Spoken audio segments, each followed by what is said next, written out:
Ito, follow-up video kay Boy Pull Down. Ito, awareness na naman para sa customer. Ito yung diskarte po nila mga linyahan. For example, ito yung unit na to, bagong install lang. So after 4 months or 6 months, lilinisan. First time cleaning, tatanggalin lang si takip, bubugahan na. Mga 4 na beses na cleaning na gano'n, sa panlima, sabihin na sa'yo ni Boy Pull Down. Ito na yung mga linyahan ha.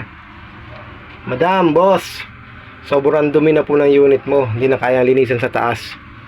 Kailangan na po natin i-pull down. Kilala kong kaliskis mo, Yun ang mga boy. linyahan. So kapag hindi naangat si evaporator, hindi natanggal si blower, pull down talaga kalalabasan yan. Okay? Paano maglinis ang tagalinis nyo? Para hindi na umabot kay Boy Pull Down, ganito laging cleaning dapat.